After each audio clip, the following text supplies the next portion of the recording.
Donnie B got the beats.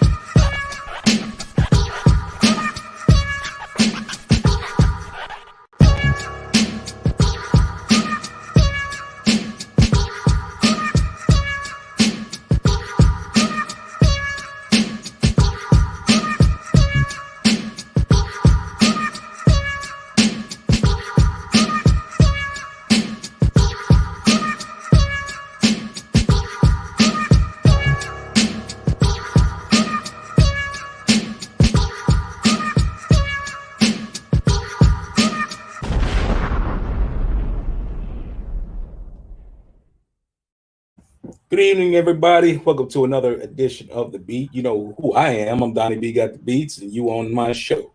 Donnie B got the beats. Donnie B got the beats. So you know what time it is, man. It's time for that glorious intro, man. So let's take this a step back, man. So one of my previous guests, fantastic, amazing woman, you know, a very, very good friend of mine, Barbara Sanchez. She's a PR to the stars.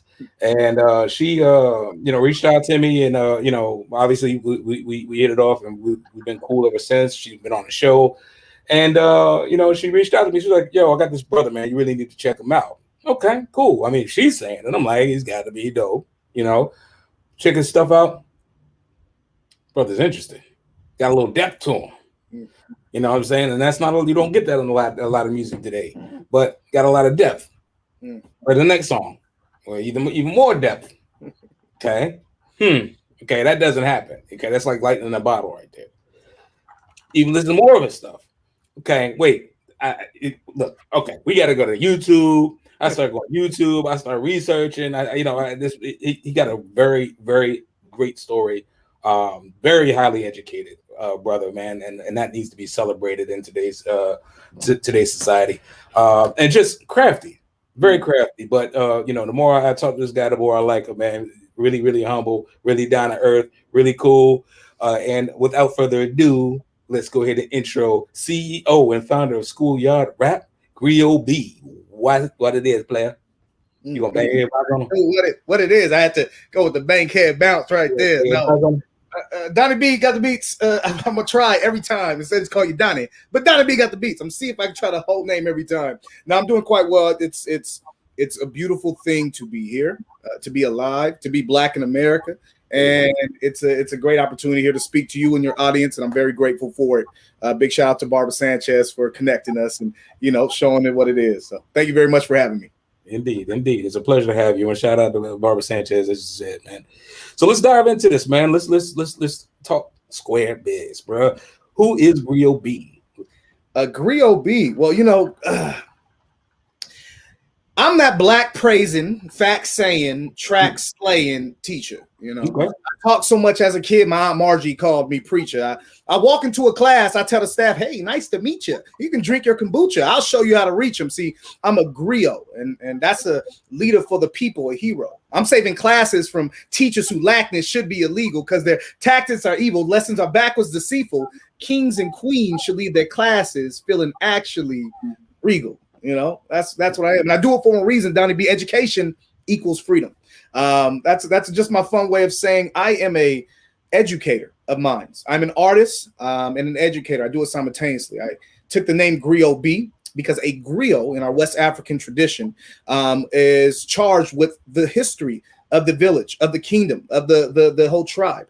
Their task, generation after generation, is to pass down the knowledge of what occurred before. And they did it through stories and oftentimes through music. And so as I do my music for this generation, that's the perfect title. Like, I am one of those rappers who have like the perfect rap name. Like, Snoop Dogg got a great rap name, T.I., T.I.P., that's an okay rap name, but Griot B, I am a griot. It's more or less than a rap name and more of an actual title, a job description of what I do. And so, yeah, as you went to my catalog, I educate. All my music is educational. All my music is uplifting and informative, and I tell stories through my songs. And that's Griot. And the thing about it is that it's so smooth, brother. It didn't even sound like you breathed the whole time. But again, I'm not even saying that to clown you. I'm saying I'm in awe, man. Like I like words, man. I grew up reading a lot when I was a kid, so even now I have friends who say, "Dude, like your vernacular is crazy." It's like it says vernacular anyway, Right. You speak good words, Donnie B. GotDaBeats. Hey man, I try, man, but not as good as you, man. You know what I'm saying? But it's awesome. It's still an awesome, man. It's still awesome. Growing up in where'd you it's crazy. I had a dichotomy of upbringing from Fresno, California, to Los Angeles, California, and that's really how my life ends, right? Or started. Pardon me. It's knock on wood. I said ends for a second. Yeah, let me just knock on wood in the building. Go ahead, you knock too. All the audience members, knock on wood. We don't need me to die. My cousin say I'm gonna get assassinated because I teach truth, but I don't want that yet. I got a baby. Fresno, California. We moved back and forth from Los Angeles, and finally, my mom got married to my stepfather when I was 13, and we moved full time to Los Angeles when I was 13. So my middle school and high school years, and some like 2 other grades in Los Angeles, other time in Fresno, California. So that's my upbringing. It was an interesting time, to say the least, as you probably maybe have experienced. Growing up, they said I wasn't black enough. I got called Carlton, and I'm like, why? Because I have no J's on my feet, and I don't drink Kool-Aid. Man, it's too sweet. They call me Oreo. Why? Because I reside in the hills and my father makes financial deals. I'm still bothered behind the wheel. I drive a BMW that my pops bought, but it's still DWB when I'm stopped by cops. All they see is the skin on me. They judge me before I speak. Despite my hue, you offended me just because I speak. So it was a weird situation. Like my mom in Fresno, California, it's a very rural place, and it was very segregated growing up. And so I lived on the northwest side. And my homeschool wasn't the best. I kept getting in trouble all the time. They wanted to put me on ADD medication. They said, "Oh, you got ADHD." My mom was in education. She refused to do that. So instead, we pretended that I lived in my auntie's address on the good side, and I went to the school where it was only me and one other black kid. And then I skipped a grade. And guess what? No more behavior issues, because now I was in a different education system. But then, I started getting called the N-word a lot, by kids. I got my first fight because I got called that. So it's like the dichotomy of crossing the tracks and not being or being black, right? And being the N-word, but then coming back on the other side of the tracks where you live and then being white. So it's just a weird thing. And it's kind of the same thing when I moved to Los Angeles, growing in the hood, in the sense of going to the schools where people identify as hood or gang members, because LA was big in that at that time. I was still the white boy. So I had to learn how to code switch and fit in a lot at that younger age. It was a lot of code switching, a lot of chameleon. It wasn't until later where I realized, I'm black, and got to be you. That's when you're beautiful. Like, you are who you are.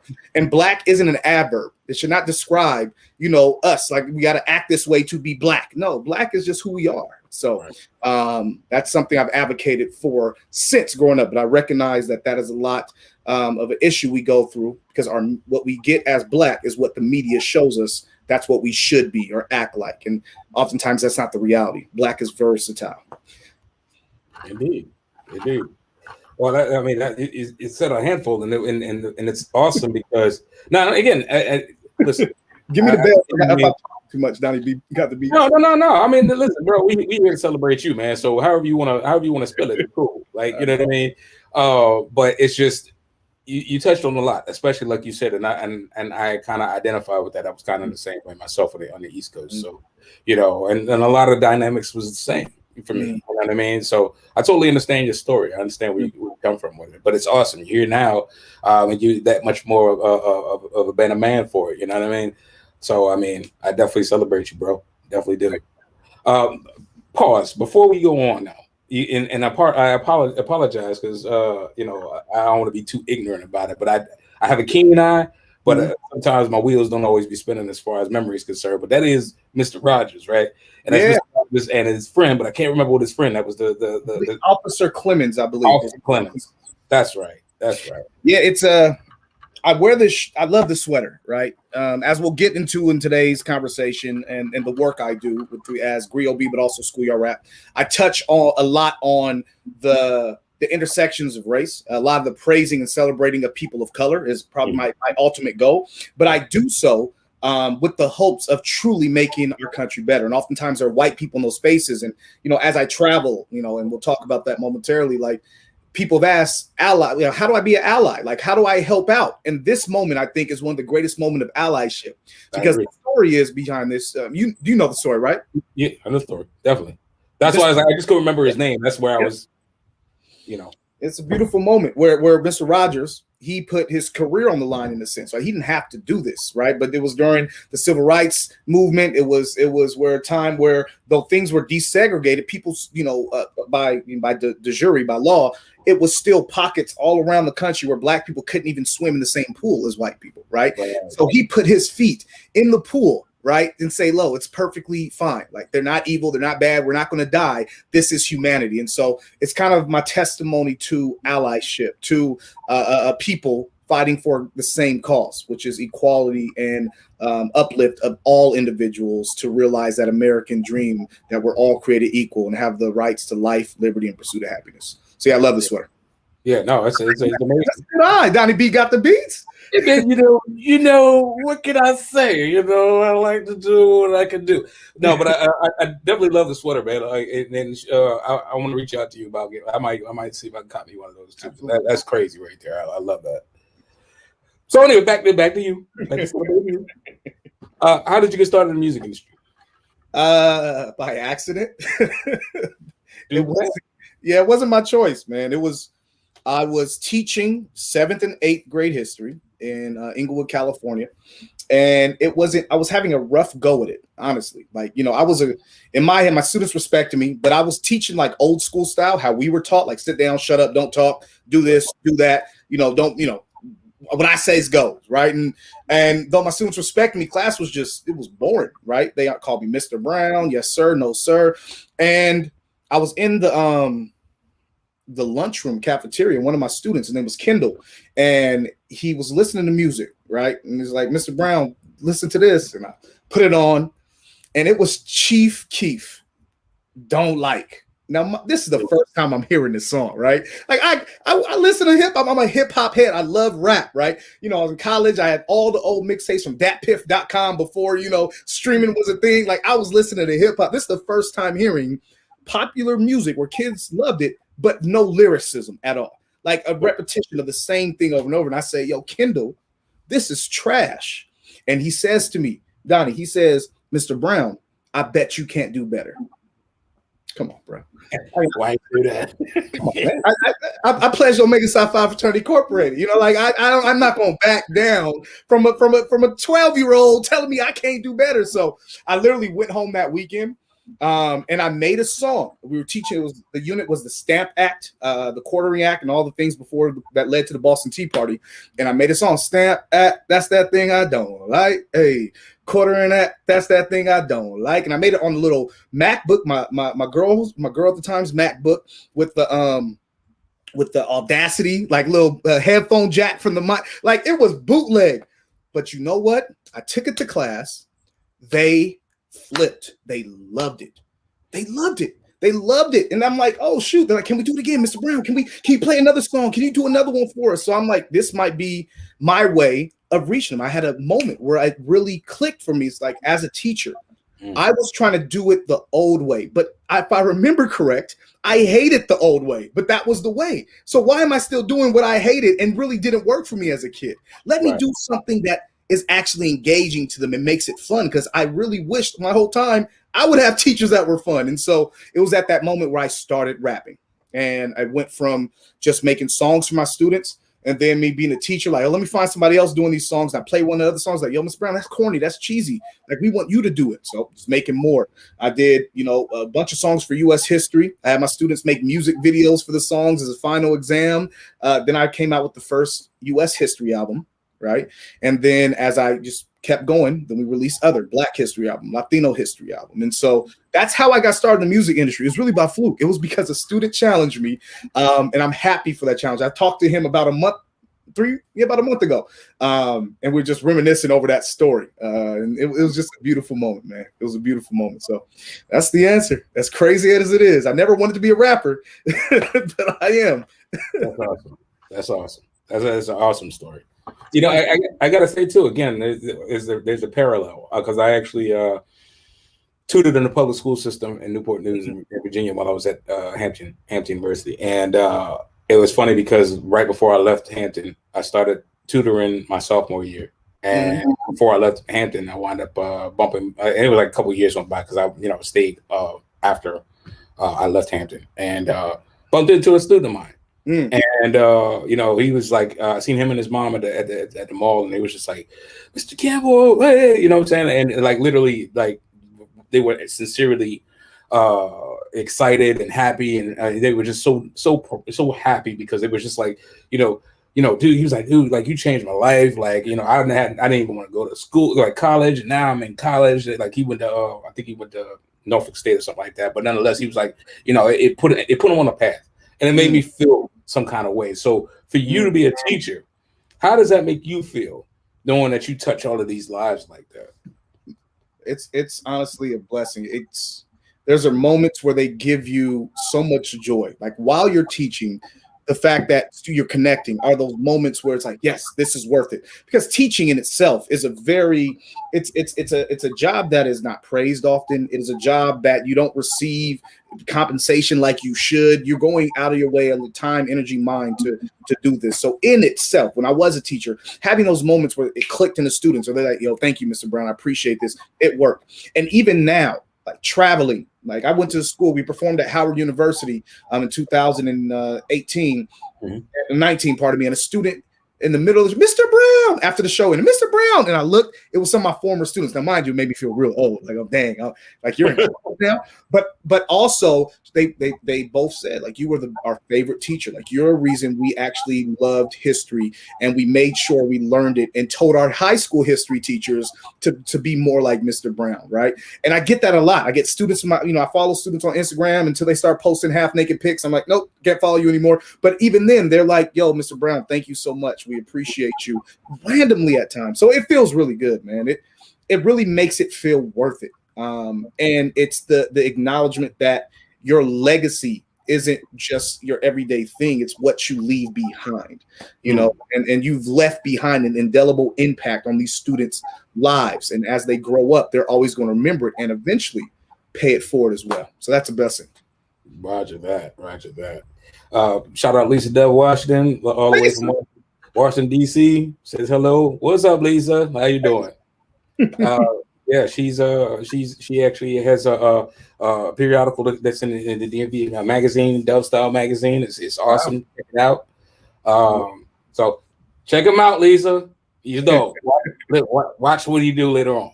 That's my cousin and them. Lisa, we know. Love it. So with that being said, and we kind of talked about you from the teaching aspect, and in the music aspect. What's it like being a founder and a CEO of a major brand? Man, I'll be honest, when we previewed these questions prior to, like you said, this is the question, in like the 3 minutes we had, it took me aback, like, oh shoot, major brand.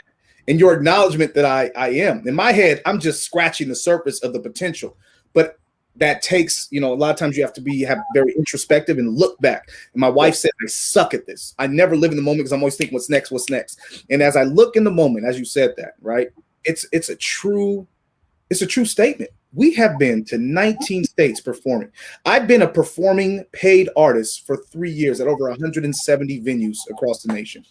That's something amazing, right? And it's like, it's like there's a lot of people. I'm on the Billboard charts right now. I'm teaching about history on the Billboard charts, number 36. So it's a beautiful thing. It's not a braggadocious moment. It's rather a moment of just pure thank God, like hallelujah for blessing me for this opportunity and these gifts. To go more to your answer, man, it feels amazing, man. Like nobody thought. Like when I left my job, I was an assistant principal in 2018, Richmond, California. I had my own job. And I left that job in 2018 to go towards SchoolYard Rap and say, I'm going to do this full time. I emptied my 401k, Donnie. I said, let me take all this money out. That's my seed money because I didn't have money. I didn't have good credit. Yeah, I'm like, I need some money. I did it. And it's taken off year after year. We've made more and more money. We've impacted more and more lives.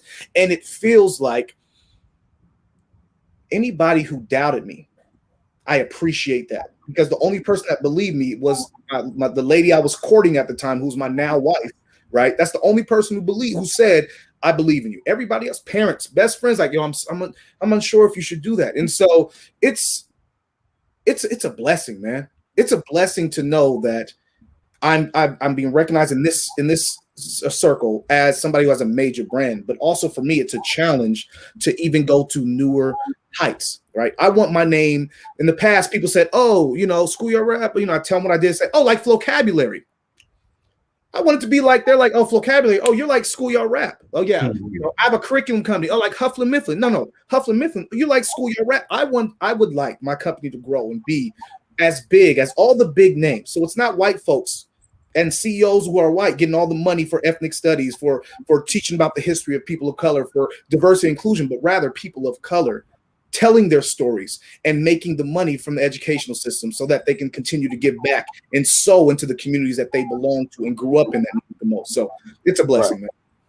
Right. Yeah. I mean, and like I said, I thought long and hard about the questions to ask you, and this one was the gem to me, because again, like as we said earlier, there's a lot of people who are CEOs. It's lit, Facebook and Instagram littered with people that are CEOs, right? But it's like, what's your brand though?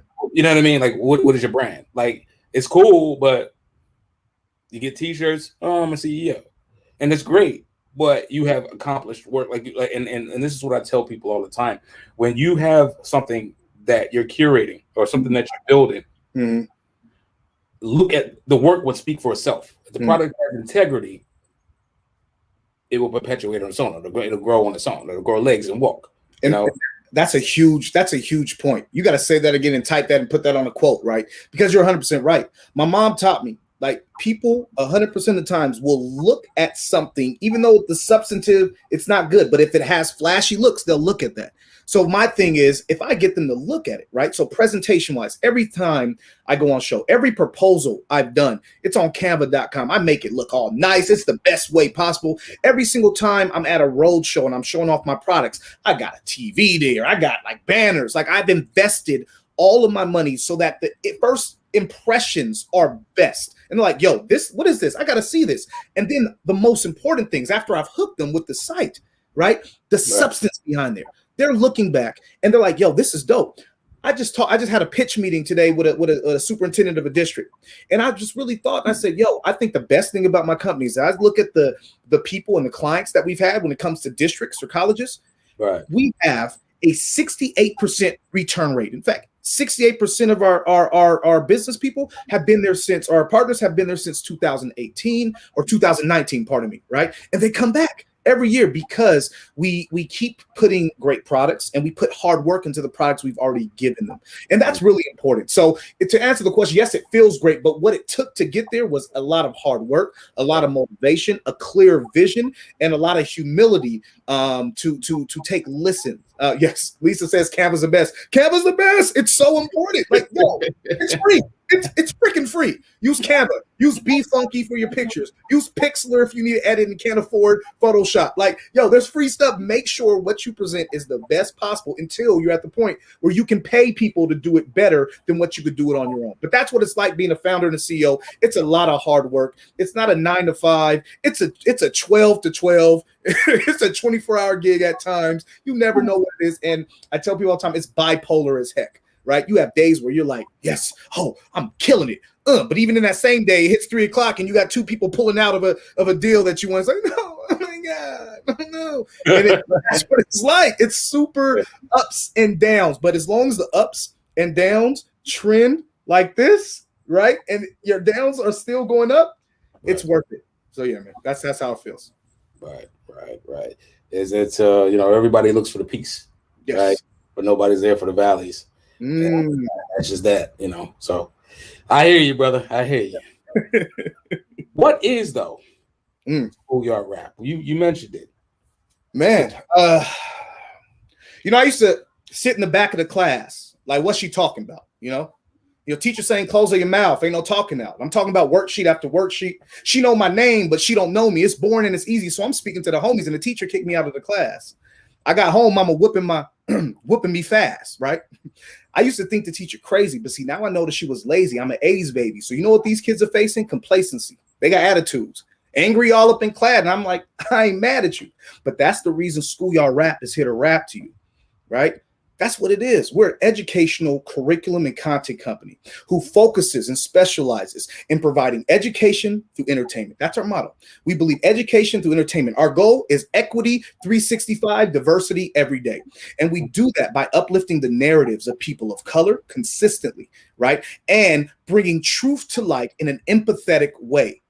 So what it comes down to, the products, professional development, we have our performances and our concerts that we do nationwide. And then we have a new thing that we had to pivot to because of COVID called Homeschool History, which is our subscription service. That's a television series, as well as corresponding curriculum, tech sets for school sites. And that's really what I believe is going to be our new flagship moving forward because of the success we've gotten and the data we've had via surveys. So that's what SchoolYard Rap is, man. It's schoolhouse rock, but for this generation. It's Bill Nye the Science Guy, but for history, right? It's Hufflin Mifflin, but for Black history. That's what we are. We are here to educate about the history of Black folks, Latinos, Asian Pacific Islanders, to talk about U.S. history, but show U.S. history through the lens of those people of color that we never talk about throughout U.S. history, right? We are here to make sure our teachers in the United States have more and teach more than slavery and segregation, because that's all we ever learned is slavery and Dr. King. We need more than that. Our history is more. And we fervently believe that racism is not born, it's taught. And what leads to racism more than anything else is ignorance. So we want to alleviate ignorance nationwide from all ages, right? Students of all ages. We want to alleviate ignorance by providing truth through empathy and entertainment. And that's SchoolYard Rap. As she said. Washington, you know. Yeah. I mean, again, it's not nothing else. The energy that you have about your work is it's catapulting. Like it makes you, it compels you to want to learn more, want to understand more, because and that's again part of being a CEO.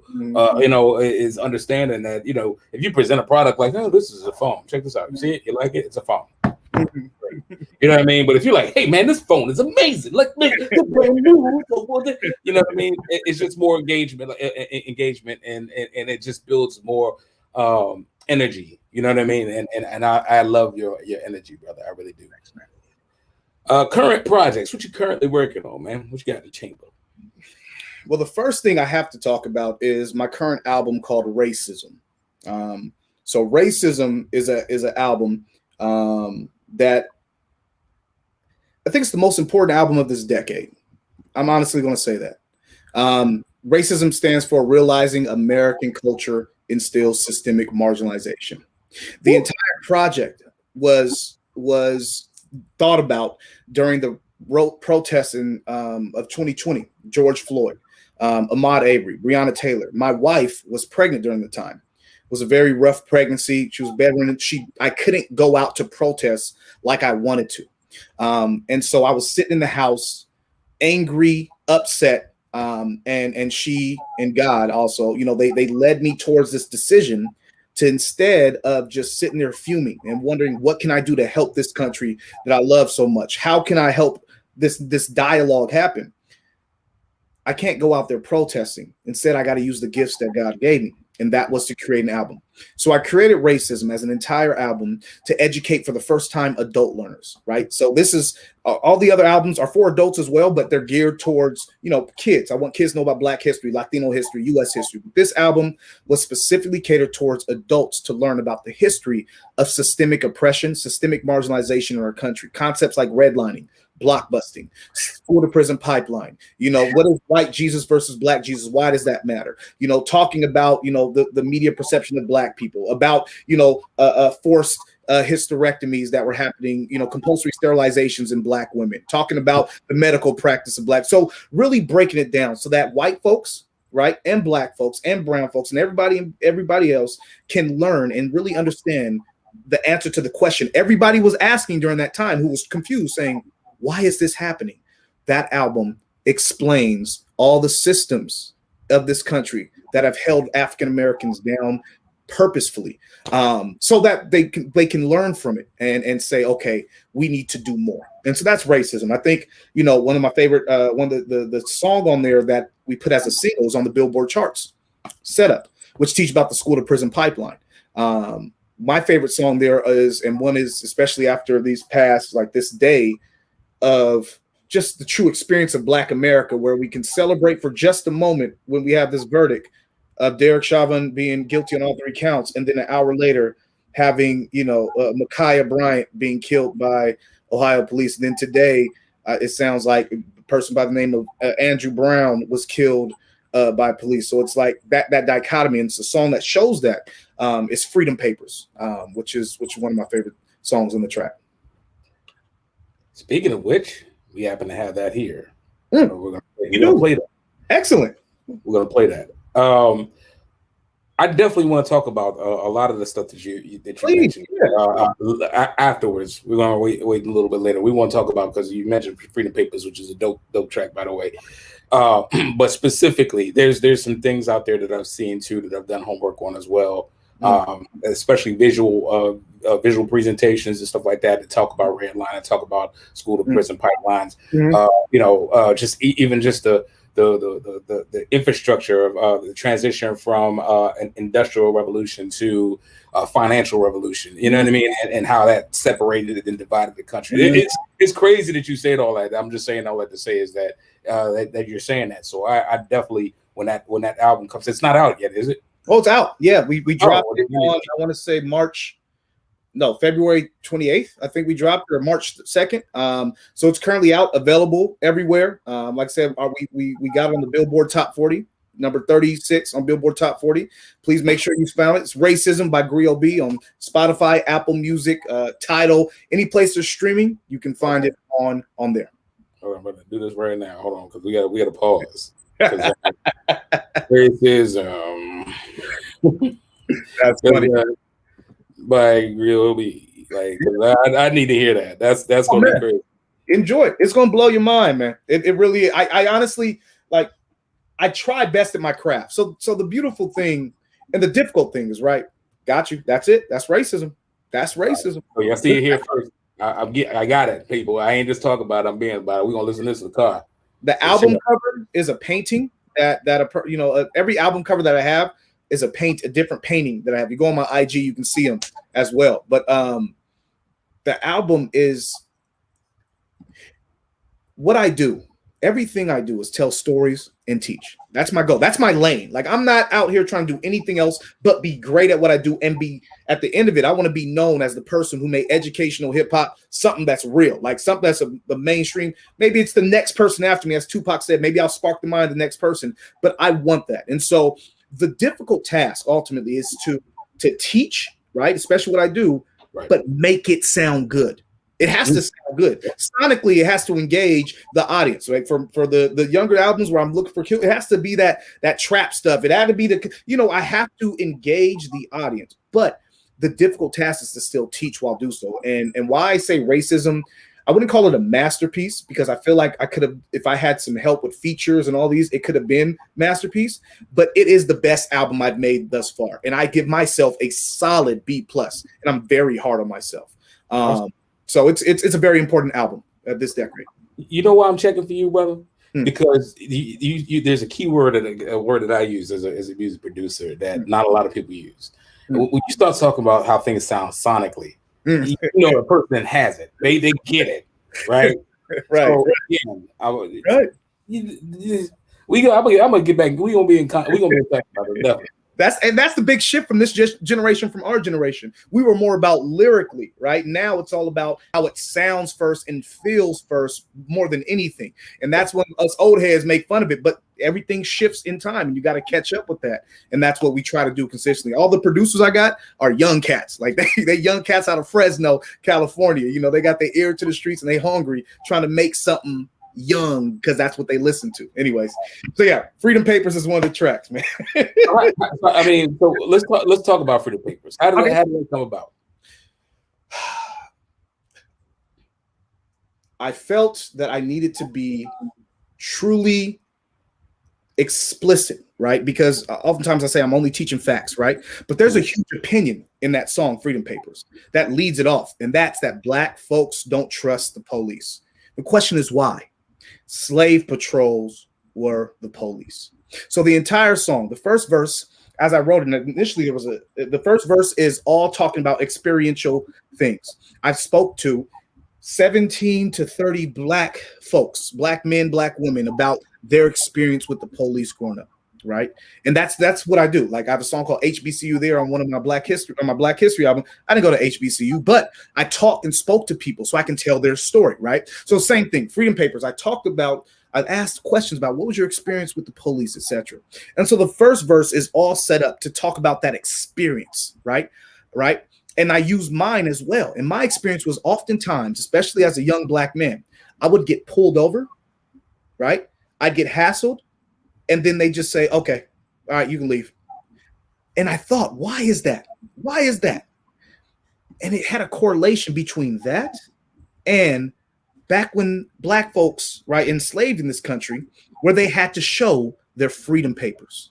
You had to show that you were actually free. You would get stopped by slave patrol or anybody. You gotta say, no, I'm actually free. And it kind of had a correlation between that and your license and registration. And the second verse teaches about the history of policing in this country. And that's right. Freedom Papers. Okay.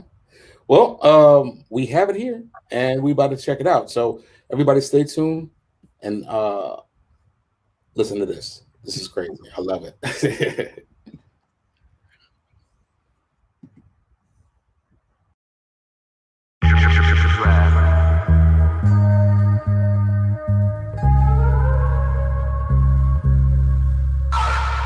Black folk don't trust the police.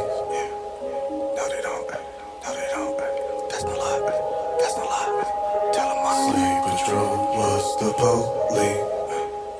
Yeah, it's true. Yeah, it's true. Yeah, it's true. We telling you. I'm telling you. Who are you? What set you claim? You don't look like a student. What sport you play? What are you doing in my town? Put the phone down. This car ain't registered in your name. What's the reason for the stop? Here's why. No license plate light. 36 and 35. No signal on the right. Tents too dark. Music too loud. Front plate gone. Hit on map. Step out. I lived in the blood hood, but I got banged on more by blue. Overseeing in the whip. Patrolling the field. Only blue that the Pyru won't shoot. They don't even see my face. They just see my profile. Only factor is my race, so I fit the profile. My skin looks suspicious, so they flip to you. Cut their finger on the trigger while they speaking rude. That's why folk don't trust the police. No, they don't. No, they don't. That's no lie. That's no lie. Tell them my slave patrol was the police. Yeah, it's true. Yeah, it's true. Yeah, it's true. We telling you. I'm telling you. When the light flash behind our heartbeat because of stress, blood pressure rising, we know this can mean an early death. We ain't did nothing wrong, but cops and killers for much less. And our life might be the cost of this protector serving debt. So we pull to the right and turn left up on the station. And he knocking, asking for our license and our registration. He don't even give us ticket, he just gives us validation. He was checking my permission to be off the plantation for our freedom papers. Freedom papers, freedom papers, freedom papers, freedom papers, freedom papers. To be off the plantation, need your freedom papers. The first police had a mission to protect white folks from slave revolts and to serve plantation owner interests. Black lives only matter when they're picking. It didn't matter if you were in the North. If you didn't have your freedom papers, you would end up missing. After Civil War, 13th Amendment abolished slavery except for one instance. If a person was convicted of a crime, slavery was a sentence, so the country transitioned from hunting black folks for plantations to arresting black folks for their prisons. Think about it. Free labor going and the people want it back, and the law so you could have it by arresting all the blacks. So the new police had a mission. Thin blue line protects and serves the bottom line of prisons. That's why folk don't trust the police. No, they don't. No, they don't. That's no lie. That's no lie. Tell them my slave patrol was the police. Yeah, it's true. Yeah, it's true. Yeah, it's true. We telling you. I'm telling you. When the a light flash behind our heartbeat because of stress. Blood pressure rising, we know this can mean an early death. We ain't did nothing wrong, but cops and killers form us less. And our life might be the cost of this protected servant. He has a bias and a need to feel his man and validated. Plus his training teach him if we make him feel some agitation. He could say he felt a threat, shoot us with a hesitation. Murder in the line of duty equals vindication. He gets his freedom papers. Freedom papers, freedom papers, freedom papers, freedom papers, freedom papers. To be off the plantation, need your freedom papers. At what age did my skin turn into a weapon? How are we a threat as soon as you see us? No convictions mean that you never learn a lesson. You see our skin color, then automatopoeia. Bang!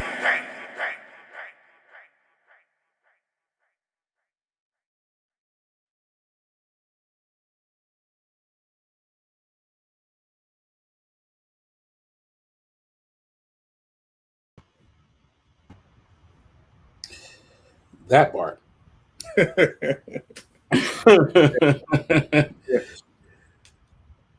I gotta say, like, if I were to just not really just pay, you know, if I was just like just a regular person that was just like, oh, whatever, you know, and hear you talk, it's like, oh, okay, well, that's cool. I mean, he's a teacher, like, whatever, you know, and I'm sure you probably get that. It's just like, all right, like, but then you hear the work, it's like, wait a minute, what's happening? Like, I can't, you know what I mean? It's fire what you're doing, bro. It's fire. I spit hot fire, man. People get off with education. Like, oh, education, but no, I spit fire. Man. I do this. I'm pretty good at what I do, and I'm only getting better. I'm only getting better and better, man. Yeah, I'm glad you appreciate that. No, I mean, again, if you're I would like to say, I'm sorry, I could be loud and wrong or arrogant or whatever. If you're a person of higher intellect, you can appreciate exactly what you're doing, just because. Then you hear the work and it's like, okay, okay. Is this, you know what I mean? Like, yeah. So I'm a fan, bro. I'm a fan. I'm gonna definitely ride with this album for sure. Thank you, man. You'll appreciate it. No doubt. Us. Ooh, us. So us is where you're kind of getting. Okay, so I did a Black History album. It's called Our Story. 18 tracks of Black facts. We had two songs go viral. Black Made That, which teach about the history of Black, you know, a bunch of Black inventions in STEM. HBCU there. They used my song for the Essence graduation when they did the virtual graduation, and they used HBCU there for the NBA TNT All-Star game, the pregame show. They did that whole HBCU tribute. Yeah. And that's the first Black History album called Our Story. And so, you know, people, you know, like, oh, you did a Black History album. But for me, Black History is this 365, baby. It's more than just a month. There's so much history. And so I am releasing a Black History album in the summer of this year, not like the summer when, like, probably like July to August. I'm working that out. And this is the album I am going to win a Grammy on. That's my hope and goal. I want to win a Grammy on this album. For Best Children's Album. That's what I do. And so this album is going to be called Our Story 2, More Than a Month, right? And the whole idea is Black History is more than a month, and I'm not releasing it in Black History Month like I did before. No, we're going to listen to this now. And so the song Us is a song that I've already recorded on this album that I want to keep on it. I'm making a few deviations in about a week or so when I go down to the studio to record and finalize the album. And this song is a bop. Like, I took my inspiration from this was DaBaby, right? And his delivery, his style on one of the verses. And my other inspiration was J. Cole in Middle Child, which is one of my favorite verses of last year, right? I love it. So I looked at his cadence and I kind of emulated a little bit and switched it up. And I have no problem doing that and saying that, because I appreciate these individuals who are making it in this realm of artistry. And my goal is to make it in this realm and use some of those inspirations, but stick to the core of what I do. So Us is all about a simple question or simple statement. Black history doesn't start with slavery. It's a shame that you teach that. Where do you think the slaves came from? The same place where the math and the kings at. And that's us. You just gonna drop the mic like that, huh? That's it. Produced by the Avengers out of Fresno, California. Shout out to Dre the Most. Shout out to DeVale, by the way. Young Echo, Draft 3009. So this is produced by the Avengers out of Fresno, California, and this is Us. And as you said, that is what it is. Check this out.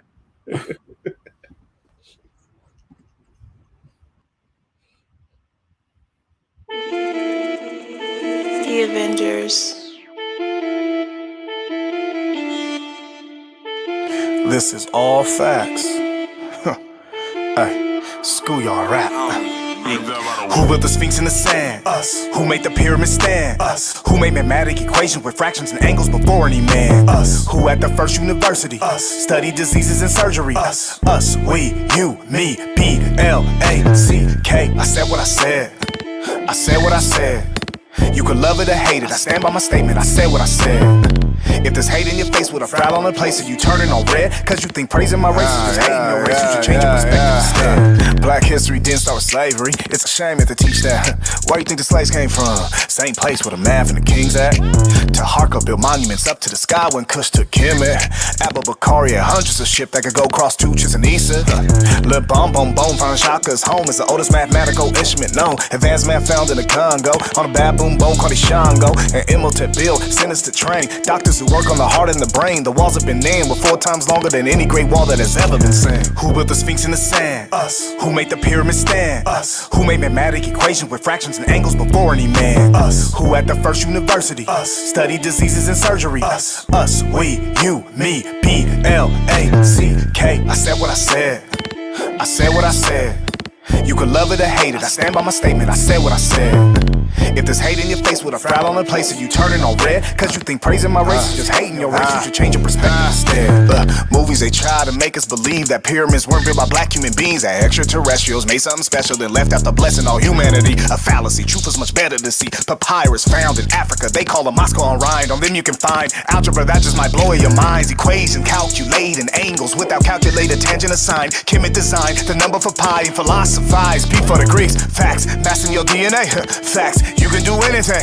Onesimus, he was enslaved and yet he still saved thousands in Boston who asked my pox and didn't know how to be saved. Black men taught him how to inoculate. You are much more than descendants of slaves. Please believe you are the product of scientists, mathematicians, surgeons, physicians, lawyers and dentists, merchants and smiths, and engineer building, genius inventing, kings and queens. Who built the Sphinx in the sand? Us. Who made the pyramid stand? Us. Who made mathematic equations with fractions and angles before any man? Us. Who at the first university? Us. Studied diseases and surgery? Us. Us. We. You, me, B-L-A-C-K. I said what I said. I said what I said. You could love it or hate it. I stand by my statement. I said what I said. If there's hate in your face with a frown on the place, and you turning on red, cause you think praising my race is just hating your race, you should change your perspective instead.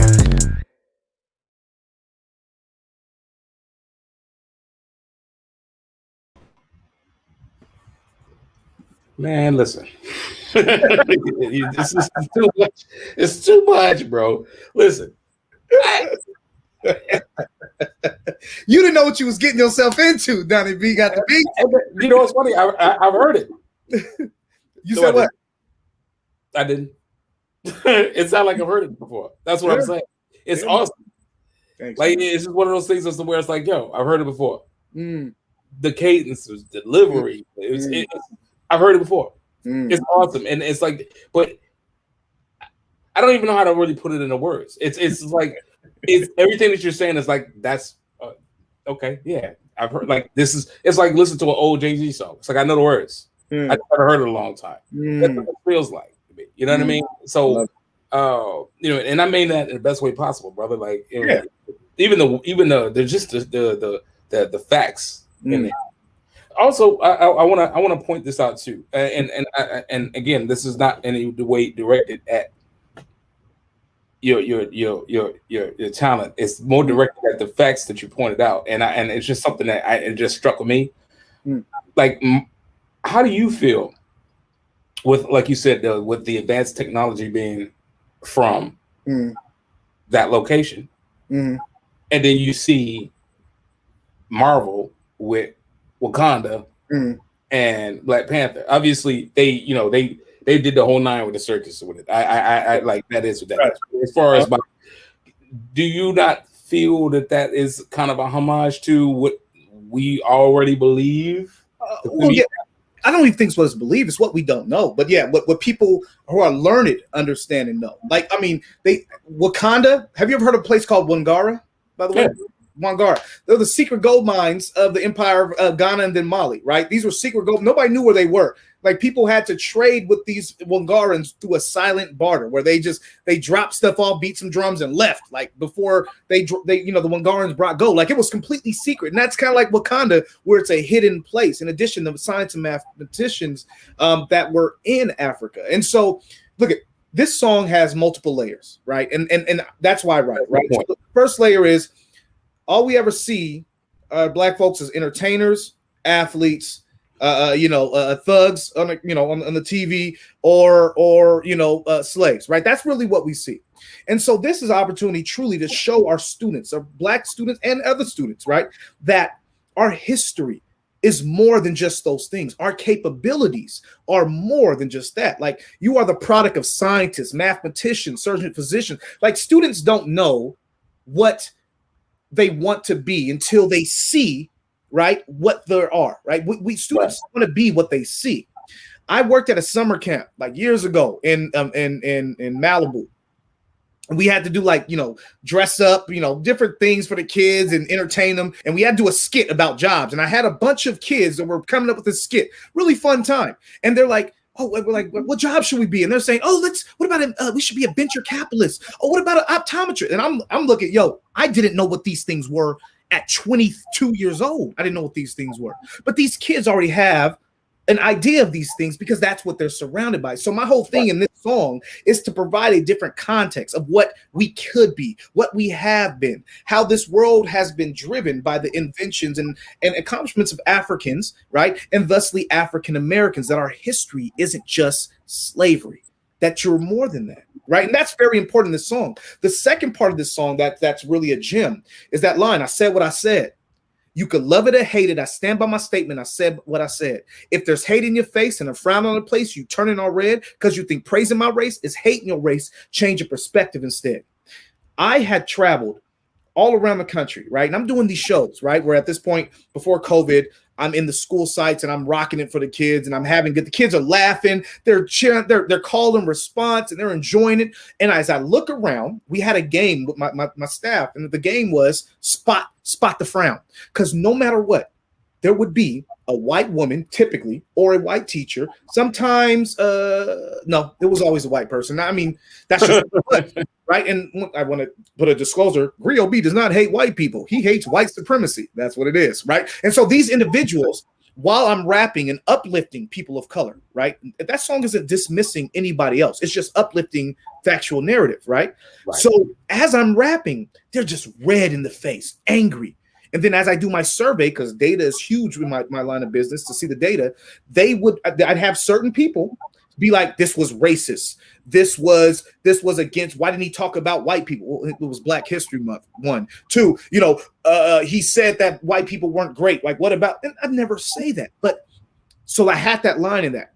If you think that praising my race is hating your race, I want you to change your perspective.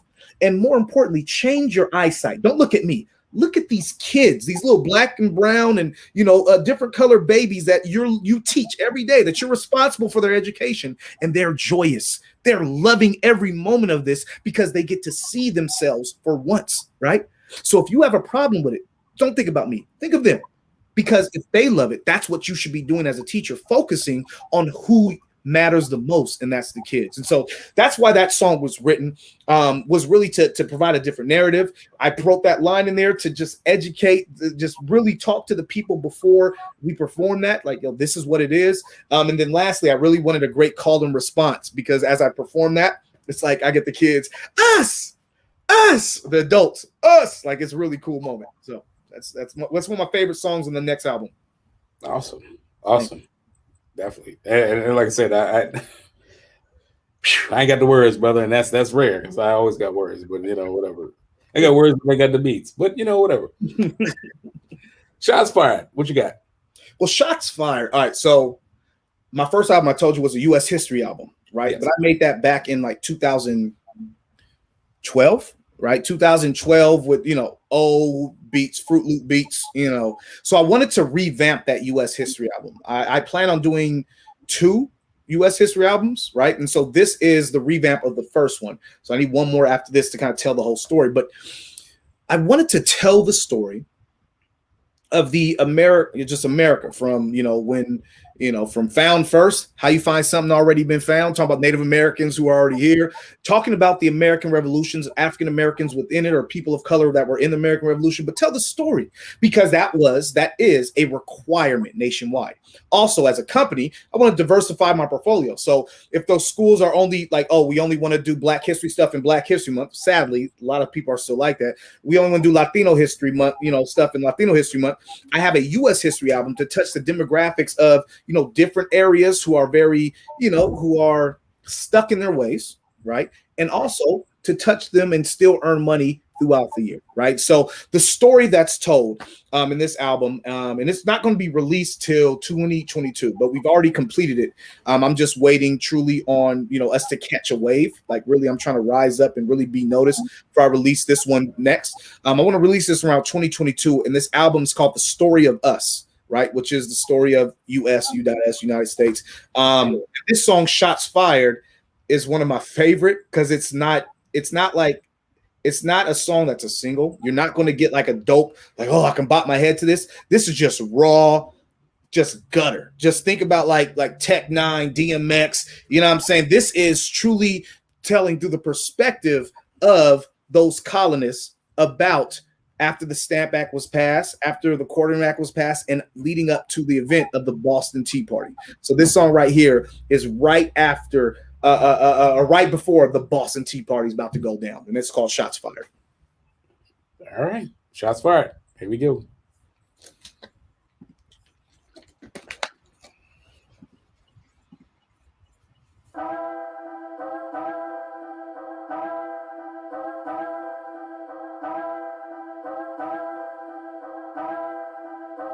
It's about to go down like the price of slaves with marks all on their back. Lord nor forcing us to buy his tea, but we ain't buying that. We become slaves to this tyrant king, but do our skin look black? Trying to whip us in submission, forcing us to pay his tax. But December 16, 1773 will show George he ain't a master. Now we boarded English ships, dressed as Mohawk Indians, tomahawks all on our hip.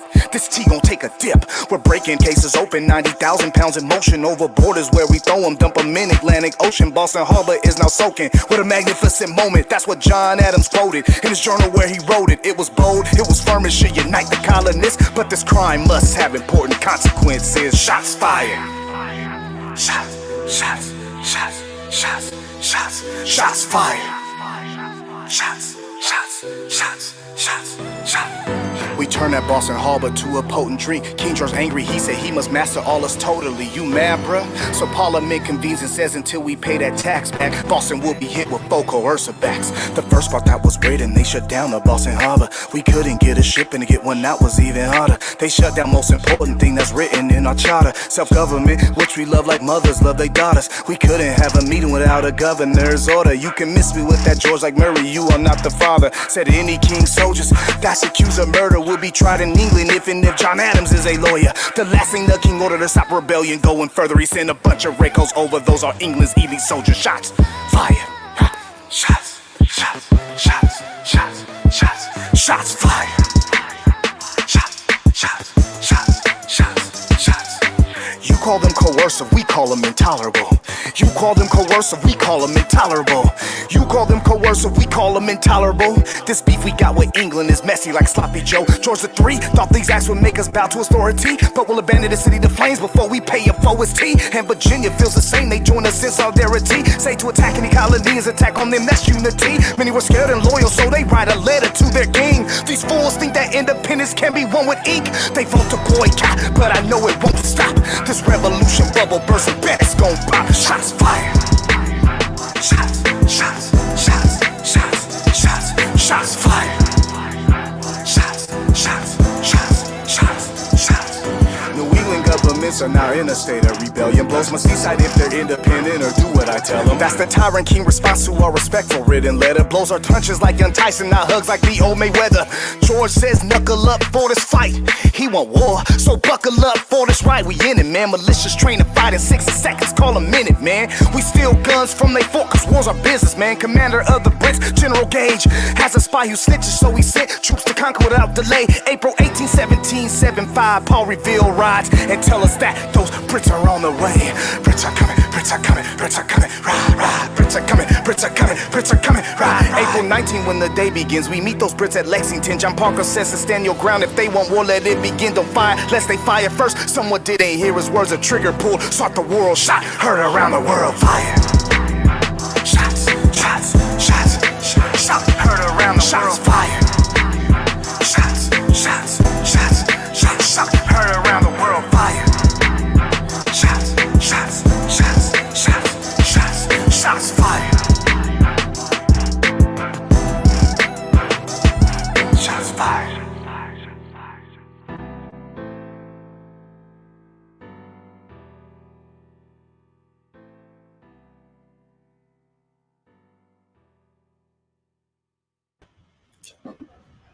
Man, I just it's educational, and it's all bops. You know what I mean? Yeah, man. It's like listening to your favorite song, like working out on the treadmill. Like, you know what I mean? Like, it's dope. And like, nah, seriously, like, I gotta say, and I've been around a lot of recording artists. Technically, your delivery is crazy. The education behind the verbiage that you use, top notch. Thank you, man. The first of all, shout out to because all of the producers is from Fresno, right? Yes, the majority of my producers are all from Fresno, California. Dre the most, Draft 3009, DeVell by the way, and a Young Echo. Shout out to the Fresno producer scene. Yeah. Like, blanket statement. Everything is murder coming out of there, bro. Thanks, man. And I do music reviews. And everything that I heard, I loved it. Thanks, man. So, you know, and that, I don't know what weight that holds, but I just gotta say, so I'm definitely going with great interest. I'm going to be listening to this album when it's like tomorrow morning, and that's going to get me through my day for sure. Thank you, man. No, it does hold weight. I'm at the point, man, where not a lot of people know about me, man. Like, honestly, on the Griot B side, SchoolYard Rap, we're bubbling, we're growing, we got a lot of contracts nationwide.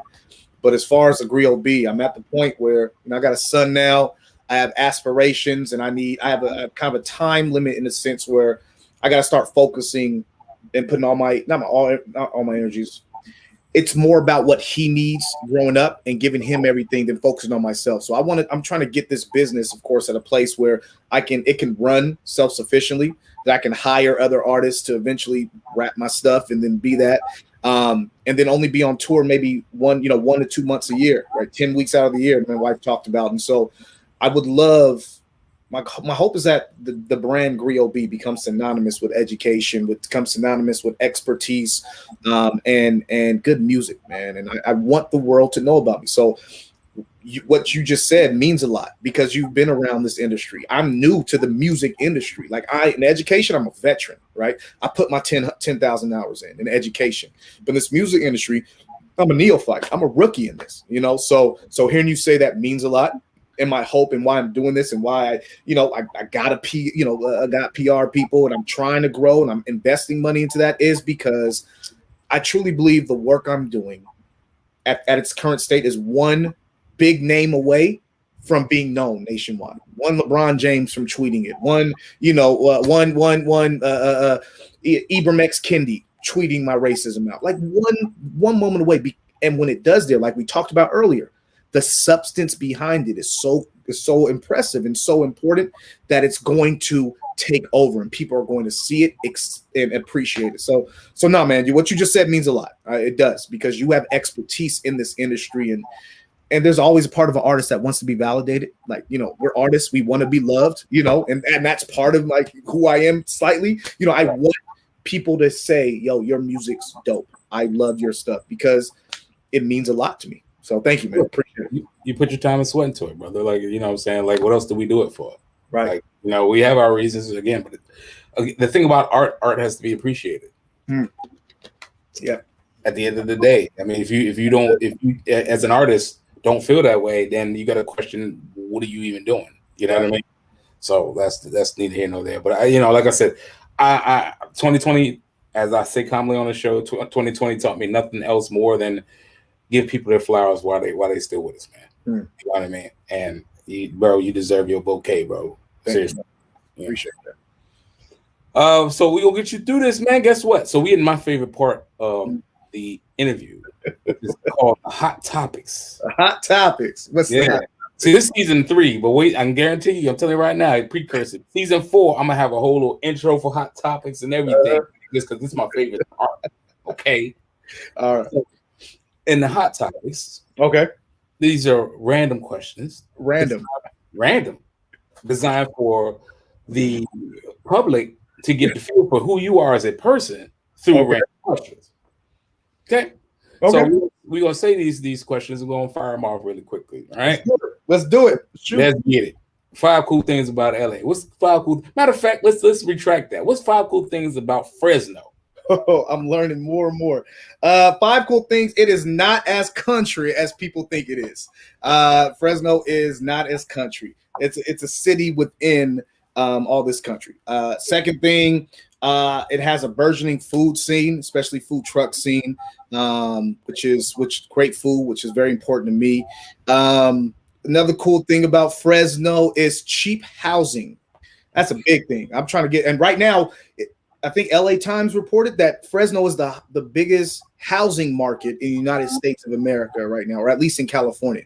It's booming right now. I know because I've been out here for the past 2 weeks trying to buy a house for my wife, and we keep getting outbid like $50,000 above asking price every single time. Like people are coming down with it. 4, I'll switch to LA because it's been a while since I've been back to Fresno, if that's all right with you. So 5 cool thing, or the 4th and 5th about LA is the diversity, or the pockets of diversity in LA. I love the pockets of diversity. There's different places, different scenes you can go to and get different type of cuisine. I love food. That's the thing about me. And I think the 5th thing about LA is that, dang. Now, what is the 5th thing? I'll go back to Fresno. Shoot, that's crazy. I didn't think about this. All right, back to Fresno. 5th thing about Fresno is that, there's great producers out here, as you heard. And Fresno is just one of those forgotten places, but it's real cool that there are hungry artists out here that just are waiting for that moment and that opportunity to blow up. One of the best artists out here, they came up like Sage the Gemini. Like, although like there was a music scene, but that started in LA with a song called, Fresno with a song called Bounce that was produced by Dre the Most and Syrup and all these people. Syrup's a rapper out here, but that host kind of, before DJ Mustard started bubbling up, that sound started here in Fresno, California, and that's factual. So yeah, I think that's a really cool thing about Fresno's underground music scene that it has. And I'm going to be learning a lot more as we're moving back here. I'm really excited to move back here and get some roots down for my family. We're currently based in the Bay Area. That's where, after we got married, we moved up to the Bay. And yeah, man, Fresno. It's 5 cool things. Very difficult thing to put me on the spot like that, man. Come on, hey, Don. You got the beats. It's the random questions. That's why they on, bro. It is what it is. You didn't think it was going to be this easy, did you? I thought it was layups, man. You behind the key. We got you like Shaq at the free throw line. How about that? Hey, shout out to Shaq, my fraternity brother. This Shaq, his whole hand is, you just do this and it's a whole bottle. That's it. Listen, the fact that you say that, you know what? I've been working on the concept, and I think I might, if I can get contact with your production guy, I've been throwing together an idea about doing a virtual beat competition, and I might start in Fresno. Man, you would be remiss not to, man. Fresno has the people. I'll definitely get you contact. Shout out to Dre the Most. Shout out to the Avengers beat team out here. Yeah, man, I got you. Let me I'll shoot you the contact via email, via text, whatever you want, and we go from there. They're hungry out here, man. Yeah. It sounds like it. Yeah, and Dre the Most. The thing about him, he's a well-versed producer. He's been in the industry for a long time. What's his name? Ski Mask the Slump God. He produced I think his first 2 albums, if not at least the first one, but the first 2 projects, he's the producer on credit for all of his songs. Like he's been in the industry for a while, been screwed over a few times, but ultimately, very skilled. He says he don't make beats, he makes music, man. That's true. When you put that distinction down, you already know what time it is with that guy. So he's a guy I need to meet for sure. But yeah, no, Look, I honestly, I'm gonna pick your brain about that because I've been trying to juggle it around, but I think that's a thing. I'm really digging the production, all your production. So I think Fresno might be the first stop. That's what we're gonna do. Three things you didn't know. What's 3 things that the world does not know about Griot B, or 3 things that you want to clarify for the world? I went to culinary school. That was actually my chosen path initially, was to have my own restaurant and be in culinary arts. I loved it. I love good food. I work, it gives me opportunities to create. At a young age, or at the age where I was finishing up culinary school, I was doing substitute teaching. And I realized that as a young Black man, I had more impact with the black boys and girls at this young age than I would at a later age. But at a later age, I can still open up I can open up a restaurant, or open up a bakery. So I decided then to forego the culinary arts to focus on education at that time. So that's one thing about me, is I really care about my people. Second thing, I had a bakery in college. Yeah, I'm the inventor of the red velvet cheesecake. Now, listen here, brother. I just want to say this. It's going to be a disclaimer. People are like, nah, you're not. But let me tell you something. Back in 2007, I got kicked out of college because I was wilding out. I was having a lot of fun. I was having too much fun. And so during that time, instead of going to another school, which I could have just to graduate, I said to myself, I got kicked out. I'm going to finish where I started. So I started working at KFC. I was working at KFC, Wendy's, and Safeway. I was doing 18-hour shifts, right? Like every day. Then I was like, yo, this is for the birds. I hated this. So I quit one of those because it was just a lot. And I started investing money into creating brownies and cookies. And I did bake sales initially, right? Okay. Bake sales in college on the yard. And that started to get traction. I'm like, okay. So then I went, and eventually I started doing cheesecake. And cheesecake was my preferred avenue. Everybody through Davis, through Sacramento, they all knew about my company. I'm gonna say it right now because it's still trademark. You can't take it. Brown Sugar Boulevard. Come on now, listen to that name. Brown Sugar Boulevard. Come on now, listen. But yeah, no. Yeah, my whole thing was creating cheesecakes that felt and tasted like Southern dessert. So I did a sweet potato cheesecake, peach cobbler cheesecake, and then my favorite dessert was red velvet. And so I Googled it, of course, to try to find something. Nothing on Google. The only thing on Google was like a red cheesecake. So I made my own thing. It was a layer of did a white chocolate pecan graham cracker crust. Then I did a cheesecake layer, right, with a little bit of white chocolate in there. Then I actually made a red velvet cake. I took the cheesecake out like midway through. I put the red velvet layer on, smoothed it over, boom, put it in the oven, scraped off the top so it's nice and cakey, and then topped it off with a cream cheese frosting with some brown sugar pecans.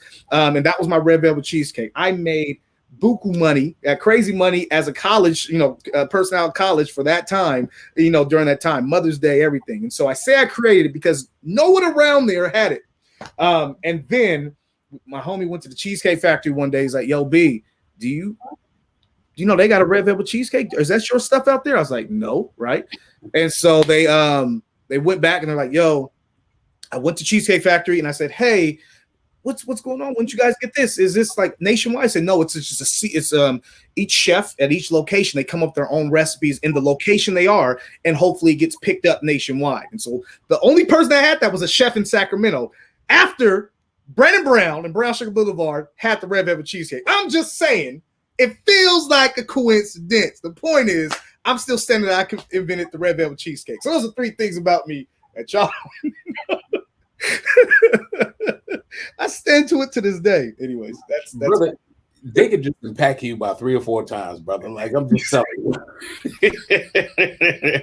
That's funny. Like, this is I'm trying to tell you, I feel like Dora the Explorer. I'm interviewing you, and it's like, damn, every time I turn around or something new. This is amazing. I've lived of the world over here. I've lived a life, man. I've been in the short life that I've lived. I've experienced lots of things. I have a lot of stories to tell. I let people all know. I eventually got back into my college, UC Davis, go Aggies. Got back, graduated within a year. Was the keynote speaker of my graduation as well. So I lost my full ride football scholarship. You know, my all this stuff, and then got back in school, keynote speaker at the graduation. Man. Perseverance, people. So we got to it was a comment that came through while you were talking, man, from Arlena Ford. Arlena Ford said Fresno has a great community of Black folks. So when it's someone's cousin. Arlena Ford, someone is someone's cousin. Yes, everybody know everybody in Fresno. That is a true. It's such a small community of Black folks that everyone knows everybody. That is 100% true. I got cousins that I didn't know I had cousins, and I'm in a different city, and they're like, "Oh, you're from Fresno? Oh, yeah, I'm from Fresno." And I just say, "Oh, who's your mom?" They say, "Who's your mom?" I say, Linda Brown, Linda Johnson. Oh, Linda. Oh, yeah, Linda Johnson. That's my cousin. I'm like, what? Oh, hey, family, hi. And, Black folks, it ain't just cousin. It's like your mama's best friend is your auntie, and all her kids are your cousins. Yeah. Fresno so tight, you literally grow up with them. So it feels like they're your cousins, though it's not blood, the relation of a community. It's like that. And that's actually a beautiful thing that the village helps raise the children in Fresno, California. I'm glad that you say that, though, because you know how we do. You know what I'm saying? Like we had sister, brother, cousins and stuff like that. And it'd be like, but that's the fam, so right. Last hot topic question though. Okay. Netflix what is it's loaded. So it does not have to be a Netflix show, but what's on your visual playlist? Have you checked out them? Have you seen Us? Have you seen Judas and the Black Messiah? Have you seen, so what's on your visual playlist, brother? Like what you watching right now that you and the missus watching? I cannot watch any movies where Black people are being killed by police. I can't watch it. I refuse. I mean, more power to the people telling the story. I know the story as a historian, as a person who studies this. Just seeing it visually represented, it triggers me a lot. Like I'm a very passionate, sensitive soul in a sense, right? So seeing things like that, it messes with my aura for a while. So I haven't seen those movies though. Big shout out, everybody should see them. You should learn about Fred Hampton. He was a phenomenal man who tried to unite everybody, like Black, white, didn't matter. He's trying to unite people, and the government killed him. They killed him flat out. They killed him. This is true. I got a song called Black Panther Party on the album called Our Story, and I teach about Fred Hampton on the last verse, right? And our United States government spied on, dismantled, and destroyed an entire organization whose sole explicit purpose was to protect and defend Black communities. The reason why we have free lunch in schools, Black Panther Party. The reason why we have welfare programs like women and children, Black Panther parties. Free books for the community, Black Panther parties. Backpack giveaways with supplies, Black Panther parties. So that was something they were doing in their community. And the government, because Edgar Hoover, who was the FBI director at that time, he said greatest threat to America is Black unity. He was afraid of a Black Messiah, which is why the name of the album is Judas and the Black Messiah. Judas being the COINTELPRO, which is what Edgar Hoover, he decided to his counterintelligence program where they actually spied and infiltrated the Black Panther Party. That's the Judas in it. So I haven't watched it. I know the story. Everybody should watch it. I'm a documentary type of person. Black Panther, the Vanguard of the Revolution, is a phenomenal documentary. So sorry, I don't know how we got on that. I went to my teacher mode. I do that sometimes. No, it's cool. Netflix Q. What I'm watching on TV right now, y'all gonna laugh, but it's called My Hero Academy. It's an anime. My little brothers and sisters, they got me on anime because they're a lot younger than me. And I like anime, man. They made me start watching it, and that's my favorite anime. So that's what I've been watching. I just finished Rick and Morty, which is a stupid show, but it's funny. And my wife and I, what did we watch last? What is the last thing we watched together? Oh, Bridgerton. She made me watch Bridgerton. It wasn't bad. It wasn't bad, man. It was pretty good. It worked. I kept wondering who she was. I didn't figure it out to the last episode. So, but that's on my queue. I try to keep it light. Oftentimes, my brain is always thinking. I don't like to watch stuff that makes me think unless I'm in a kind of a season where I'm trying to educate and uplift myself for a specific purpose. Most things I just watch irreverent comedy, stand-ups, stuff that's just light for me, at least, because I deal with a lot of that on my daily basis. So that's what I've been watching, man. Okay, understandable, and be not fooled by my candor about Bridget, and shout out to Shonda Rhimes. Shout out to Shonda Rhimes, like, hey man, Shonda Land is killing it. Like it is what it is. Like so, it's all nothing but love and respect. But that, you can miss me with that one. I can't.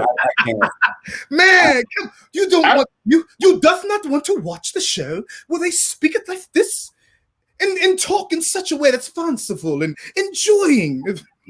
No, bro. No. Rose fine flower shall maketh me weep, doth make me. No, it's a funny show, man. It is. It's just like I have a lot of idiosyncrasy within my setup. Okay, and things have to line up. Okay, if things don't line up for me, it's just like okay, it's over. And I mean, like even with like I was not a fan, but I watched Grey's Anatomy a lot.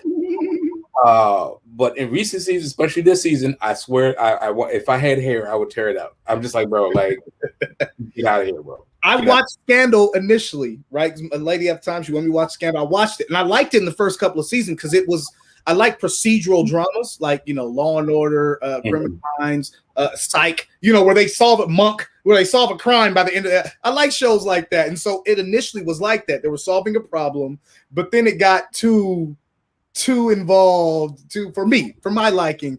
But shout out to Shonda because I wrote about her in one of my songs called Black Made That. I say, Empire's on, who's watching it, mama. Ghost store Tommy eat away, that's drama. When live lips quiver, Fitz is a goner. How I know all of this? It's because Shonda Black made that. All that. Like, she's amazing. And Shonda Rhimes, feel free to use any of my music on your songs. I will give it to you for free. I just want my music out there. But yeah, she's amazing.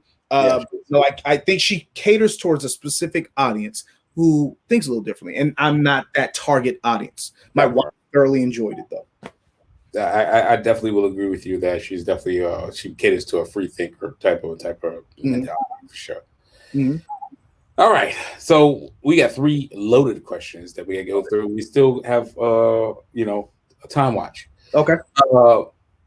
What is your thoughts on the current racial and financial climate in the educational system? That's yeah, you see, I said loaded, right? It's like a Griot B sandwich with like a lot of layers on it. I'll be brief because I know we're out of time. I want to say our current education system throughout the United States is typically struggled when it comes to funding. The predominant source of funding for all schools is still property tax. Mm-hmm. Because it's based on property tax, we're always going to have a disproportionate amount of funding towards schools that are in wealthier neighborhoods. Read white neighborhoods, right? Typically, that's based on the redlining that occurred in the past. Everything's connected. If you listen to Racism album, you'll learn. But because of that, I think a lot of schools are starting to recognize that there is statistically a disproportionate amount of suspensions for African-American boys and African-American girls. A great book called Push Out by Monique Morris speaks on this disproportionate suspensions and imprisonment of African-American females. But schools are realizing that statistically. They're also noticing that there's an achievement gap and that achievement gap oftentimes is based on race. White students and Asian American students perform at a higher rate than black and brown students. My thoughts based on all these statistics that I think schools are starting to be aware is that it is going to take bold individuals to make bold, consistent action. It can't be, let's just do this year, let's check it off, right? If you're going to work on equity in a school, if you're going to tackle the disproportionate suspension of African-American boys and girls, let's start there, right? You have to first look at the root issue. Who's suspending them? Are teachers. So you have to train teachers. Why are they suspending them disproportionately? Because they have an internal bias towards them. That bias work to make people realize they have that, to work on it, isn't a one-off thing. You can't do that in one professional development. It takes time for people to do that. It took time for me to realize I had a bias. It wasn't something that I do. No, it takes time for you to realize that. And then secondly, to make steps to change that. So what I think, my thoughts are ultimately that there needs to be bold leaders, right, that are committed to consistent change, right, throughout the year. And that takes allocating funds, that takes difficult conversations, and that takes getting rid of teachers who are adamant on staying in their own mindsets. We got to replace those teachers and put in new teachers with different mindsets. That's what I think when it comes to the racial and financial conditions, or status of schools, climate, there we go, in the educational system today. I also think that every single school needs SchoolYard Rap in some way, because we help on all those levels, and we address, right, in an empathetic way that doesn't alienate all the people and just blame all white people, but rather makes people truly see that we're in this together, and we need to work, but we have to be bold when it comes to that work we need to do. Indeed. A very poignant way to put it. Thank you. Black in America be like, what is it to you to be black in America today? James Baldwin said it best: to be black in America and woke is to be in a state, be aware is in a state of constant rage. No, I think being black in America, for me, I want to speak on only my experience, right? Because I can't speak for everybody. For me, is frustrated. There was a generation prior where they thrived on hope. My generation, I believe, and where I'm at right now, is that hope that things will change feels diluted day in day because of the constant influx of social media and rhetoric that we see in the 24-hour news cycle. So it feels frustration with America. It's love and joy for my people. I love us, right? Once again, I'm not saying I hate everybody else, because I say I love me. Griot B loves everyone. Gotta say that, because you got people like, oh, you said it. No. I love being black. And I believe it is my personal duty and honor my ancestors who came before me, to honor those who died, to honor my country, right, that I love, to make efforts and take steps to make change for my country. I say it like this: if I work for a company and I'm saying I want this company to be the greatest company ever, what is one thing that I have to do as a CEO of a company where my employees? I have to get their feedback. I have to get their constructive criticism. I have to take that constructive criticism, that feedback, and listen to it so I can grow. I may not agree with it. I sure as hell may not like it, because it's often talking about me, but I have to listen to it and take it if I want to be the best company possible. America is like that. We have to. We ain't going back to Africa, bro. Marcus Garvey had a great idea. There's other people that's not, we ain't doing that, right? That's not something that we are fixing what our ancestors built, what our ancestors created, right? What our ancestors died and bled for year after year. That promise of equality, black in America for me, is I am making that into reality. So through my frustration and through my love, I am working and toiling to make it an actuality for my son, who's only 5 months old.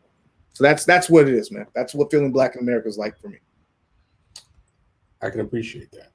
I totally can appreciate that. And I you know what's funny about that? I think that with regard to the infrastructure of what America is, right? Mm-hmm. I always liken it to, and I said this before on the show. Mm-hmm. I believe that there isn't going to be any fundamental change anytime soon, for the simple mm-hmm. fact that if you look at, and you can appreciate this hopefully as a CEO, mm-hmm. if you look at the infrastructure and the way that everything, if you pattern America as a corporation, mm-hmm. if you've been and worked for any Fortune 500 company or any company in that fashion, there's mm-hmm. always an ethics department. Yeah. There's Right. there is always a department that's their job. They come to work and they focus on the issues of all races and make sure that everybody is protecting somebody of that race. Right. And yet the federal government does not have an ethics department. Yeah, we don't have an HR department. We need an HR department for the federal government, don't we? We need that. We need HR, but they have HR. We need ethics. They need an ethics department. Ethics department. They do not have an ethics department. They do not have a buffer. People that focus on wait, y'all don't pass on all these laws, but at the end of the day, these people over here that does not fit the demographic. So we fall, you know what I'm saying? So that's already it's already a janky situation. And to me, it's always one of those things as to where it's like, okay, you see this and everything, how you have it set up in America, home of the free, land of the free, home of the brave, and all. Nobody's protecting me. You know what I mean? And then like you say, you look at the cases of the people who lost their lives, and it's like, oops. Yeah. Yeah, and I hear that. It's a systemic thing. Like I said, it's past the hope that it needs to change. It's the frustration that it hasn't changed. And my fear is that the generation below me, that frustration will turn to all out aggressive and rage. And who is to deny them that right to have that rage? Who is to say they're not justified in that? Because like I said, a couple of days ago, I woke up in the morning, I opened up the gram. My timeline said another black man shot down. My tears came flowing, eyes wouldn't be a damn. Anger boiling up, I want to rage against the man. My pop said, you scare them as an angry black man. But I am angry, man. I'm an angry black man. Why ain't you angry black man? Right? See, that's what we're at. We're at a situation because it's the same reason, right? Huey Newton founded up the Panthers. The same reason 92 riots in Los Angeles. Detroit riots 43 and 67 after happened because to police, black lives didn't matter. It's been the same thing for generations. And so my generation is the frustrated, or at least of my peers that I talk to. The generation below me,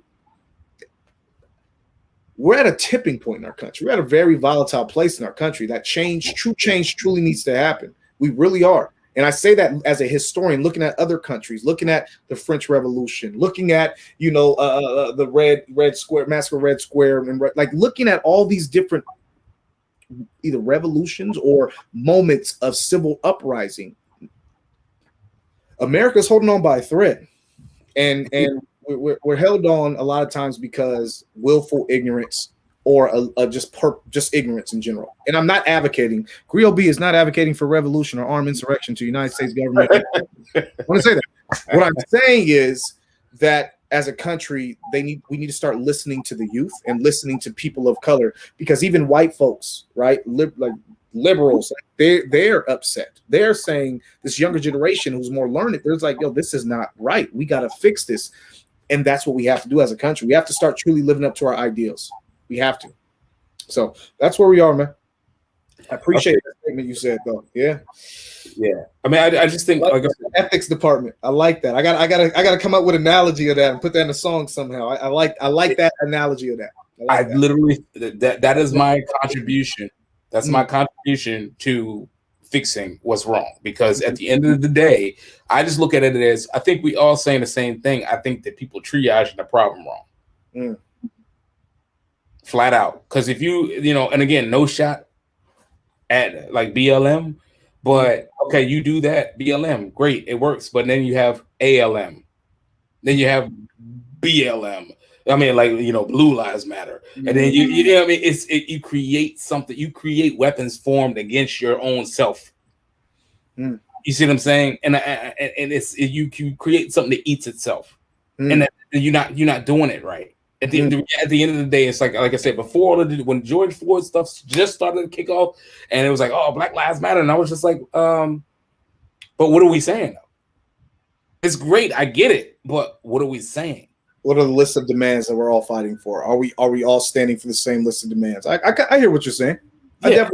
Again, not discrediting anything, obviously, not discrediting anything. But what I'm saying is that what are we saying? Because if you're not in communication, communication is a two-way street. Mm-hmm. All you're doing is yelling, and that person don't understand what you're saying. That's like you going to Mexico and speaking like French. It's like, what?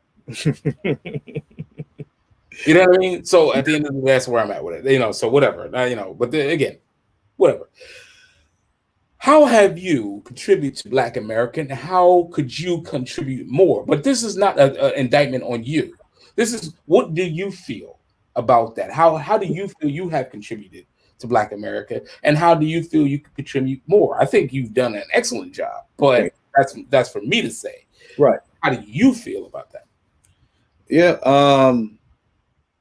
If you imagine imagine a system where students of color are the lowest achieving, and teachers ain't teaching, they just handing worksheets, and I've seen it, believe it. It's a system I'm trying to defeat it.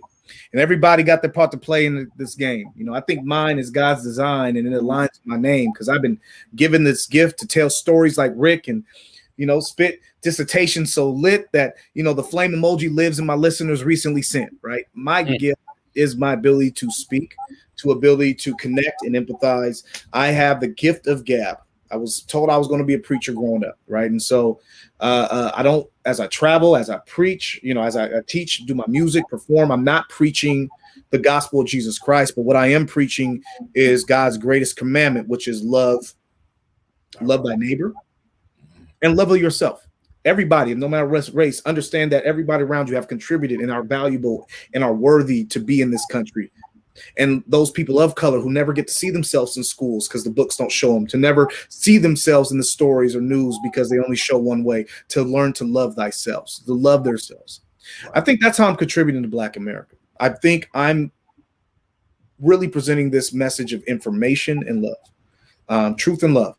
And contributing more, I mean, I have aspirations to build my own school one day. I have aspirations in Fresno, California, to build community centers, perchance go into politics at a later age in my life if I need to make true, long-lasting change. But I want to be rich AF. I want to be rich, bro. That's why I'm not a nonprofit. I am a company. I'm looking for investors in my company soon. Like, I'm trying to blow up because we got some good product. And with that money, I'm going to have great stuff for my family. I'm going to leave a legacy for my son. And I am going to give back and build things in my community in which I grew up. Right? That's my goal. So that's how I want to contribute in the future, is to provide my wealth and put my wealth forward to give back to my community with social action programs, community center, education, places of learning like schools and libraries where I grew up, Fresno, California. That's my hope. And I love the ferocity and the fact that you stand by, like you said, protect your family first and then everything else after that. And again, not to be separatist about it. At the end of the day, if you're not trying to worry about how your oppressor looks, everybody feels that way. And I love the fact that you I'm gonna say the same thing. At the end of the day, that like the beat is cool, but piss on that. Like, at the end of the day, I just want to make sure everybody that I need to feed is fed, and that's it. You know what I mean? So I appreciate that, man. Like, seriously, I kudos, brother. Kudos. Thanks. Appreciate you. Any advice for aspiring talent? Sheesh. They say 10,000 hours makes you a master at something. Don't think you're a master without putting in time and work. I say, if you're a writer, if you're an artist, write every day. It's been 2 hours writing every day on various topics, right? If you're a producer, make beats every day. But also within that time that you have allocated to make beats, whether it's an hour or 2 hours, spend half of that time learning and listening from other people who came before you who are masters in the craft, because you can learn from a master if you have a personal mentor, just as much as you need the time to experience and do it yourself. I say that you have to have a hustle mentality. And that's, I'm not saying do what you got to do to get where you want. I am saying that you're going to have to put in a lot of time to get what you want, and you have to go through ups and downs. I'm going to say there will be times where you are crushed mentally, emotionally, financially, and those individuals who weather that storm, that is storm in life that everybody has at certain times, those individuals will have that goal, eventual goal that you're going for. And I will say, know yourself. Perhaps this isn't for you. Perhaps you're not supposed to be in the limelight. You're supposed to be behind the scenes. There's money out there. Everybody eats, B. Watch the movie. Paid in full. Everybody eats, B. There's money out there for every single person. There's money out there. It's just a matter of finding your lane and sticking to it. And when I say stick to it, I mean really grinding within it. right? And then always save your money. Save 20% of whatever you earn. If you're a church going person, give that 10% tithes. Make sure you stack your money because you never know when a rainy day is going to happen and you're going to need that money for something or to invest back into yourself. So I think that's enough. I gave it a lot, but I'd be happy to give more. But that's anything you like I said, the wisdom that you're giving back. If people are paying attention, it's what they need. And I'll even do you one further because you started off talking about masters, right? And I'll quote a line from one of the greatest masters ever. He said, "No, think not, do or do not. There is no try. No try. There's no try." Thank you, Yoda. No, yeah, 100%, man, 100%. That is a really good one. Like, remove can't out your vocabulary. Just do, man. Just do. It ain't gonna be easy. It shouldn't be. Nothing in life worth having comes with ease. On the other side of scary are the greatest things, man. That's true. Like nothing worth having. If that nothing in life worth having is easy. If it came real easy, odds are you shouldn't. It ain't really worth having in a long time. What is worth it takes time, takes effort, and so that's what it is, man. Enjoy the effort and enjoy those stories. Yeah, that part. Absolutely. How can people learn more about you, brother? Man, Instagram, the Griot B. The Griot B. I say that for every single body. I use Instagram more than any other socials. That's my area of growth. I suck at social media. I need to do better. SchoolYardRap.com for any educators out there, for anybody who's interested in bringing us to their school. Email me via the contact section at SchoolYardRap.com or directly at SchoolYardRap@gmail.com. And then, of course, look up Griot B. That's Griotb. The T is silent like D in Django. I put the G in angle because I'm coming at this rapping different, vicious how I mangle every beat I'm on. I kick it heavy footed like some cankles. So Griotb. Listen to us. Listen to the music. It's educational. It's informative. Any streaming platform will have that. So the Griot B on Instagram and Twitter. SchoolYardRap.com for any educators, any school leaders, and then Griot B on any of the streaming platforms. The best way to find me. Listen, man, this is a very enjoyable episode. glad. I like I said, I mean, I'm a glutton for information. I love information, especially people who present information in a way that is relatable. Because that's a skill all by itself. So big fan of yours now. If I wasn't already, I definitely am now. And I'm gonna be following you with great interest, brother. If there's, and I'll point anybody I got in your direction. I guarantee that. And I'll tell you that without reservation. I'm telling you. I stand by your what you stand for. And if I can be of any assistance in the future, I absolutely will do everything I can to help you out. I truly appreciate that, man. If I figure out what I need to ask, I'll ask. If you can think of it, just let me know. I am open. I started off doing free shows. I'm no longer doing free shows, but if it's an opportunity that's going to get me in front of a large crowd of people, I'm open to it, man. I'm trying to grow. I'm trying to get people to know about what we're doing. So thank you so much for that. And I appreciate the opportunity to be on the show. I love what you're doing, man. Like you say, you're an entrepreneur yourself. You've taken your craft and what you've done in the past, your experiences with that, and you're doing in a different avenue. You've pivoted, right? And that pivot is crucial. You got to pivot at times, man. But you're pivoting in a way that you're still keeping your layup package. You're just going in this different direction. So just want to say congratulations to you. Kudos to you. And thank you very much for having me on your show, man. Thank you. Appreciate you, man. And like I said, it's just mutuality is everything in today's society. That pivot, though. You know what I mean? So I appreciate you. Hang tight for a little bit after the credits, and then we get you out of here. I know your time is we are already over your time and your time is money. But appreciate you, brother. Make sure you check this brother out, man. You saw online. I got the daggone album. I'm telling you, I'm going to be checking that out. So y'all need to check that out too.